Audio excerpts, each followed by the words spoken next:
Kind of tempted to try and hit one, but I don't know if it's a good idea. Sure. We'll see what happens. Yeah, I'm not gonna be able to do it. That was very painful. Okay, fuck. Oh my God. Welcome to week 2. The thing with week 2 is, it was kind of a non-event. I did actually pinky promise Jack that I would practice a lot. Please? Double pinky promise it was. Yeah. Exactly right. So week 1, I did a lesson, 3 separate practice sessions and a combine. So that's a big week of golf for me. Week 2, 1 lesson, 1 combine.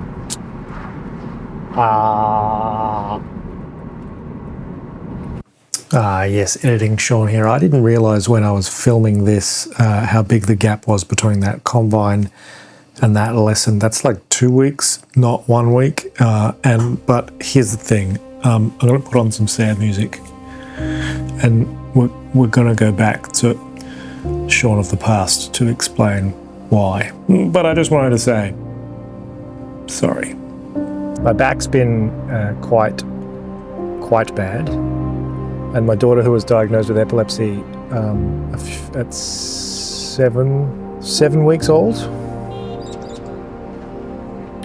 is now about 5 months old. And we spent the week in hospital because she's having some pretty nasty seizures. But all of that is to say, I've done fucking no practice whatsoever. So we're doing a combine test, having only had a lesson earlier in the week and having done 0 practice. I'm sure things will go well.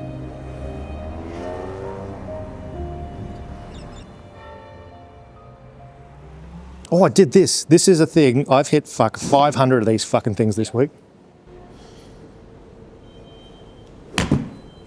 And you can now hit it. And I can now hit it. Yeah. That wasn't a very good one, but it's been really interesting, like just hitting fucking hundreds of balls, trying to get my hands forward at a slow speed. Yeah. I feel like it's getting easier. I won't say I've nailed it, but it's getting easier.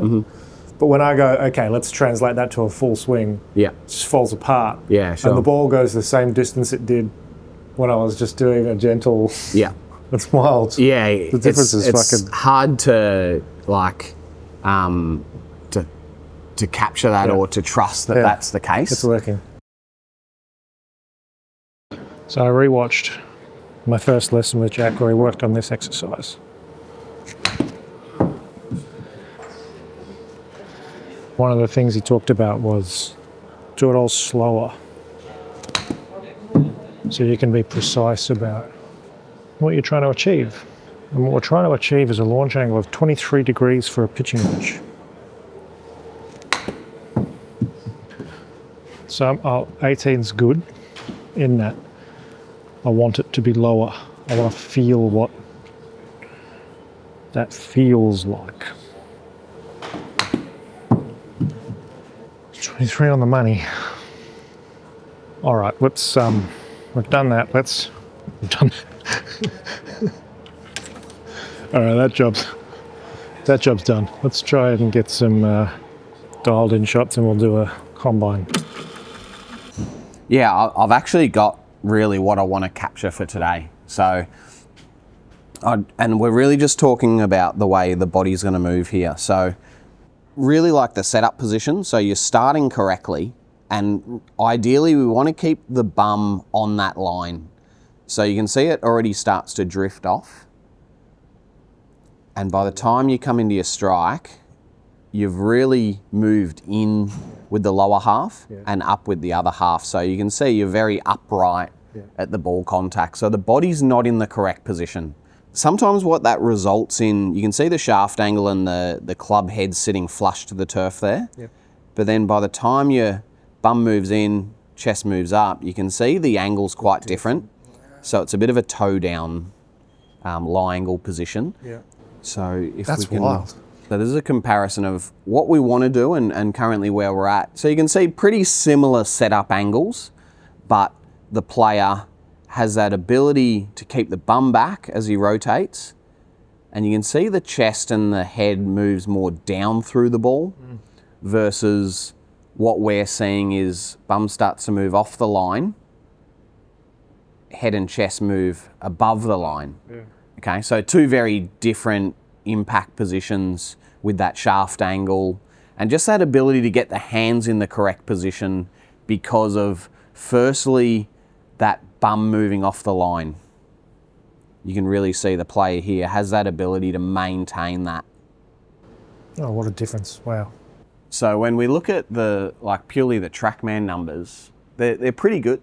But when we see something like that, it's like, okay, yeah, this is very different to where I need bad. to be, right? If I'm feeling like a little bit of heel and ball of the feet, as soon as I start to go to the toes, a few events happen. My pelvis starts to level out, and then I start to move my bum in when that starts to level out, and then my chest will rise. So a lot of people, when they see it really quickly, it just looks like you're lifting your upper body, but that's the last sort of chain of events that's happened. So what we want to do to be a bit more like Victor Hovland there, where he's doing a great job to keep the bum back, chest down, is it's going to start with the footwork. So I'm just going to get you feeling like you've got a little bit more weight in the heels. Yep. Perhaps the toes are even off the ground a little bit. Yep. You don't really need your toes into the ground. Yep. So, and as you sort of move to the top, we want to feel like we can maintain that depth of the bum back. And what that does, it enables your chest to stay down, and it puts you into a really good striking position where you can get that compression or just a nice downward strike into the ball. Golf is I don't know if you've come across this yourself. Golf is really, really fucking hard. Anywho, combine for improvement. We're having not done anything to improve. Take one. Felt pretty good. Felt pretty good. It's a good start. I say it's a good start. So if you haven't followed along, really quickly, if you're not familiar with a combine, it's going to give me a score out of 100 for every shot, and then it's going to predict my handicap based on my total score. We're not going to get 99 from any of them. That's fucking pretty sensational. A really good drill, just to get the sense or the feel, if we were to hold the club up the grip end and pop it across your chest like so, I want you to feel like, imagine your ball's on a little T-ball tee. You've got to try to hit that ball, okay? Now, if you go bum in, chest up, you're not going to be able to rotate through. But when you're here, you can keep rotating through. So when you're rotating through really well, the hands can stay as a bit more of a passenger. But when you go here, I'm stuck. I can't move anymore. I can't get this club to the ball.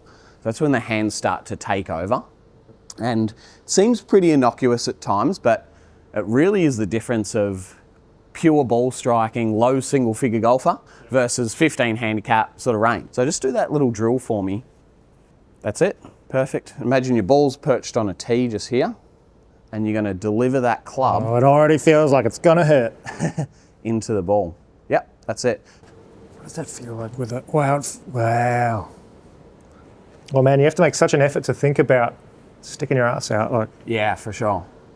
When we're trying to get those hands in good position or do that drill, it's so many reps, lots of balls. This is more of just trying to capture the feel. Yeah. Sometimes once you get the feel, it's done. It's easy. You don't need the reps, you just need a reminder. But ultimately, it's going to help you deliver a consistent strike to the ball, which is what it's all about. Yes. Yes, sir. 100. Wow. Like, I just need to make it clear that 145 metres is not a shot that I would ever get 100 points on before these lessons with Jack. It just wouldn't have happened. I could not do it.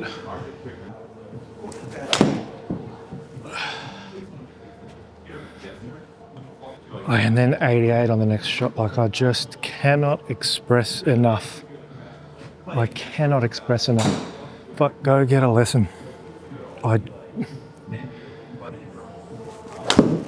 then I fucking get a 0. But still go get a lesson. Still happy. An actual 0. So if you were not feeling sort of good to hit balls, we've basically got everything we need there. Yep. Because this provides a really good, I guess, before and after. That first swing, you can see very quickly we get off the line and start to move up. Okay?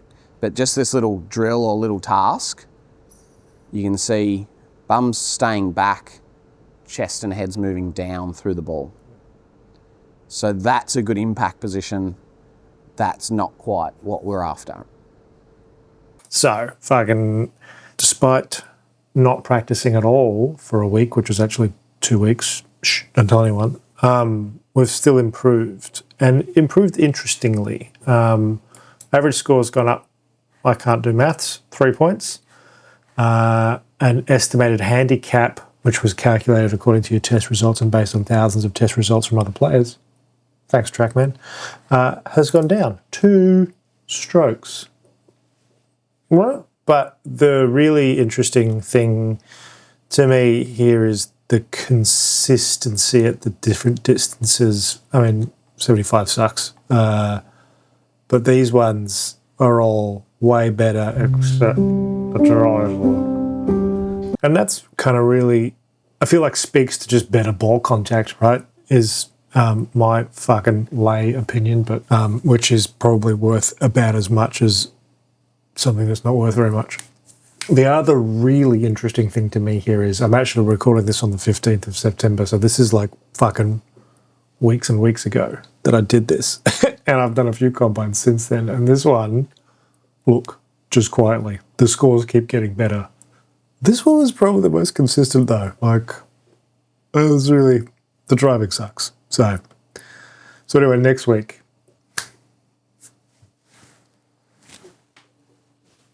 driver. Oh, 0? In what world is that 0? It's 190 metres. I'm rattled.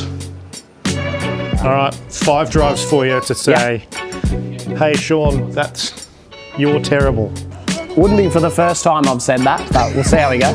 I might have you saying that a few times on camera.